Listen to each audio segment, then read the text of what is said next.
आज का शीर्षक मैं साझा करना जा रहा हूँ आपसे, शिक्षा में दीक्षा। लाइफ और लिविंग दो शब्द हैं, जानते हैं इन दोनों शब्दों में क्या फ़र्क है। लाइफ का मतलब जीवन और लिविंग का मतलब गुजारा, रोटी कपड़ा और मकान। ये जो लाइफ है ये दीक्षा से मिलती है और जो लिविंग रोटी कपड़ा मकान है ये शिक्षा से मिलता है। ये यूँ कहिए कि शिक्षा का मतलब केवल रोटी कपड़ा मकान ही रह गया है।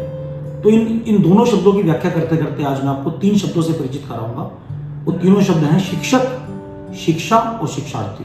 प्रयास करूंगा कि मेरी सारी बात आप तक पहुंच जाए। जो लिविंग है, जो जीवन है, जो दीक्षा है, वो भीतर की जगत से परिचित कराती है और जो शिक्षा है वो भौतिक जगत से, लौकिक जगत से हमें विकासशील बनाती है कि दुनिया में कितना विकास हो रहा है, MBA का, B.Ed का, पढ़े लिखे लोगों का, हाईटेक का, आर्टिफिशियल इंटेलिजेंस का। जल्दी जनरेशन आ गई है, क्या करेगी? बाहर का विकास करेगी। तो 2 प्रकार के विकास हो गए, एक तो लाइफ के लिए जो दीक्षा से होता है, एक लिविंग के लिए जो शिक्षा से होता है।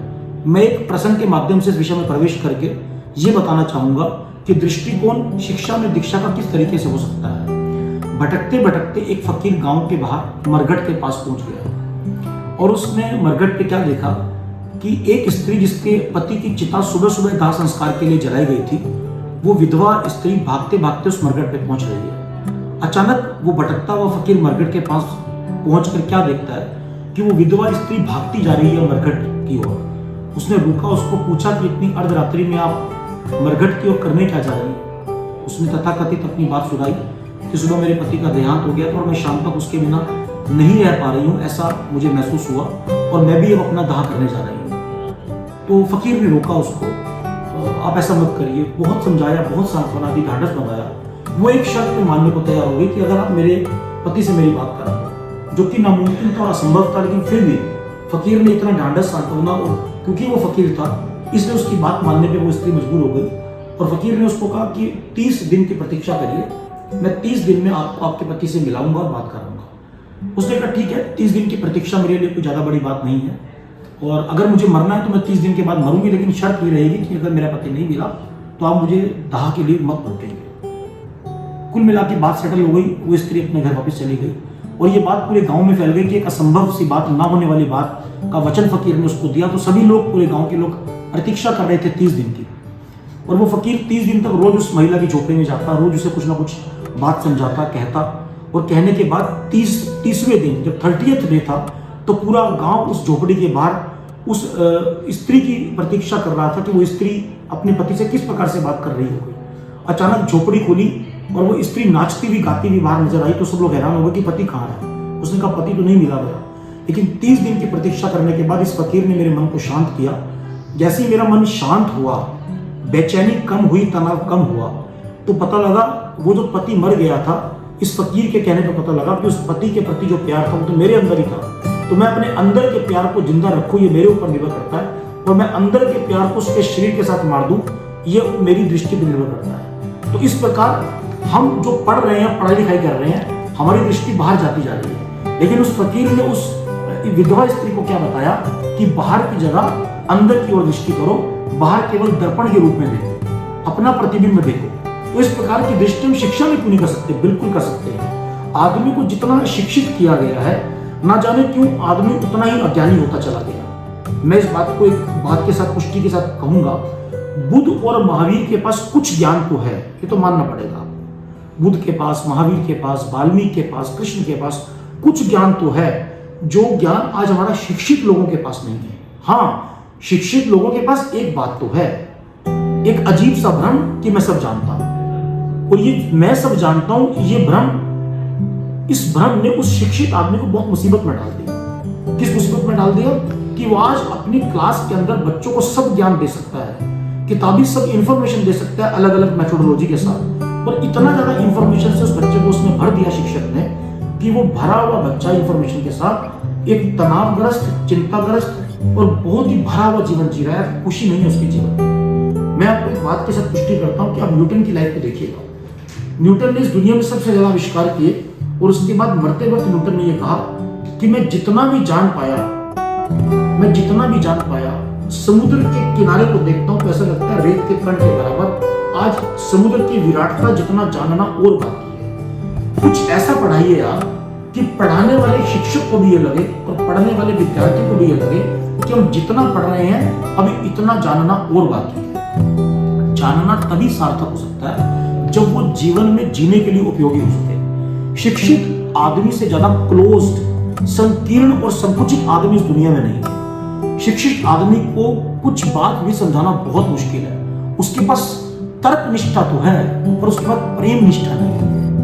उसके पास उसने अपनी निष्ठा को विष्ठा बना दिया, अमल बना दिया। रमन ऋषि के पास यूनान के बहुत बड़े विचारक आए और जानते हैं उस विचारक ने क्या कहा रमन ऋषि को कि मैं कुछ सीखना चाहता हूं। अब जवाब सुनिएगा रमन ऋषि का, अगर तुम परमात्मा के संबंध में कुछ सीखना चाहते हो तो आज तक जो सीखा है उसे अनसीखा कर दीजिए। बहुत मुश्किल है सीखने के बाद अनसीखा करना।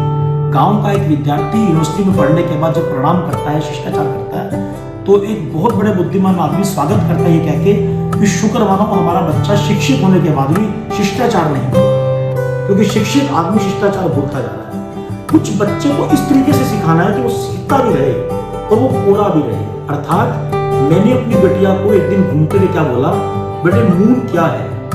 वो ग्रेजुएशन कर रही है, प्रोफेशनल डिग्री कर रही है मेरी बेटी आज।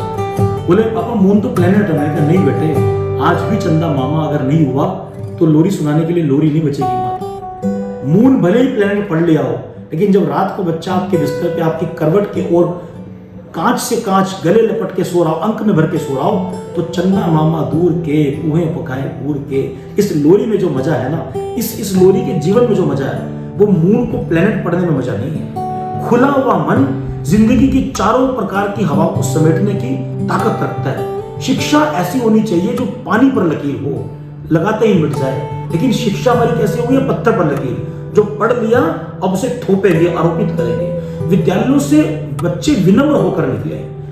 विद्यालयों से बच्चे जो विनम्रता लेकर निकलेंगे तो उसी को विद्यालय कहा गया।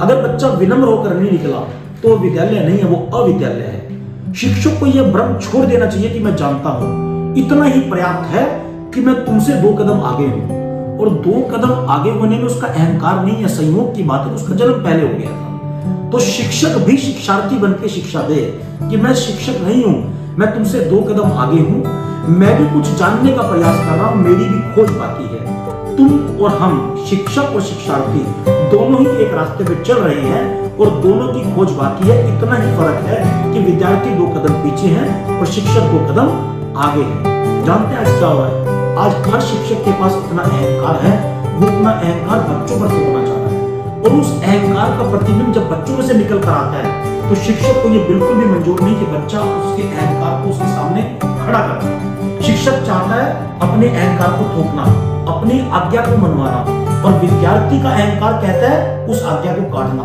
जब आज्ञा कटती है तो शिक्षक को क्रोध आता है, और जब शिक्षक के प्रति बच्चा बोलता है तो शिक्षक को क्रोध आता है। लेकिन वास्तव में क्रोध आने का मतलब कि शिक्षक भी अहंकारी है और विद्यार्थी भी अहंकारी है। अच्छा, एक कोटेशन बड़ी कॉमन जानते होंगे आप कि पुराने जमाने में बच्चे को टीचर मार दिया करते थे, कोई कुछ कहता नहीं था। आज के जमाने में कोई मार के देखे तो बच्चों के अभिभावक, उनके पेरेंट्स आ जाते हैं। ये भी कारण अहंकार का है। पुराने घरों के बच्चों के माँ बाप कम शिक्षित थे, तो कम शिक्षित होने के कारण अहंकार कम था, और कम अहंकारी बच्चा दब जाता है शिक्षक के अहंकार से। लेकिन आज जो अभिभावक हैं उनको अपने शिक्षित होने का अहंकार भी है, और इसीलिए बच्चा भी अहंकारी हो गया। आज जो अभिभावक हैं उनको अपनी पद प्रतिष्ठा का अहंकार है, उनको अपने धन का अहंकार है। उसके अहंकार के कारण पढ़ने वाले बच्चा भी अहंकार युक्त हो गया कि मेरे माँ बाप पढ़े लिखे हैं, मेरे माँ बाप के पास पैसा है, पद है, प्रतिष्ठा है। इतने सारे अहंकार के साथ उस बच्चे को आप अपने अहंकार के साथ नहीं पढ़ा सकते। दुनिया का सबसे बेस्ट टीचर, ये बहुत बड़ी बात कहने जा रहा हूँ, दुनिया का सबसे बेस्ट टीचर है सुकरात।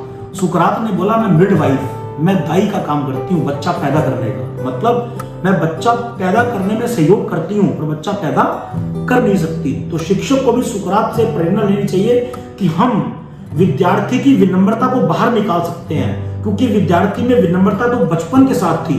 तो आप सुकरात की तरह मिडवाइफ बन के, नर्सिंग स्टाफ की तरह उसकी विनम्रता को बाहर निकालने में सहयोग करिए। लास्ट में मैं आखिरी चरण में ये बात कह रहा हूँ कि हमारी शिक्षा की कसौटी क्या है।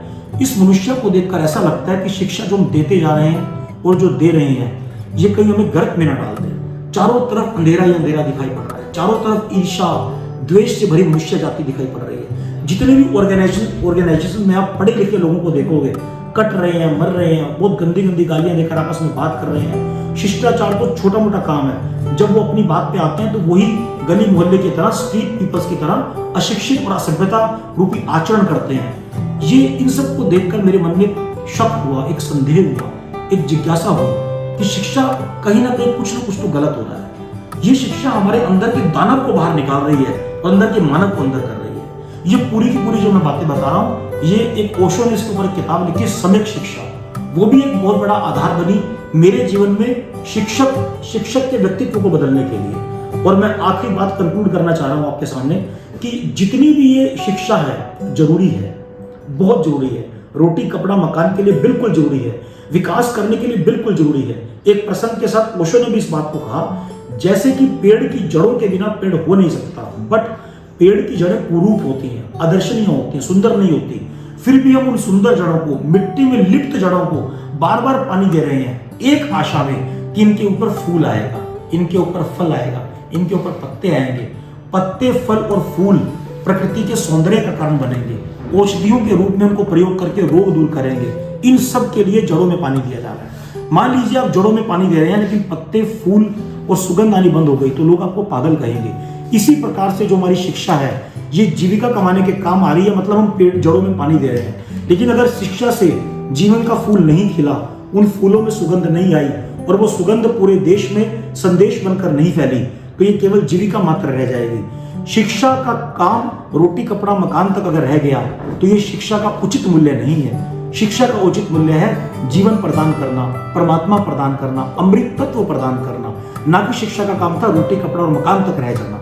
बस इन्हीं शब्दों के साथ मेरी बात संपूर्ण हुई और मुझे उम्मीद है कि आज से जितने भी शिक्षक सुन रहे होंगे, जितने भी शिक्षार्थी सुन रहे होंगे, शिक्षक और शिक्षार्थी मिलकर शिक्षा को जीवन के उच्चतर मूल्यों तक लेकर जाएंगे।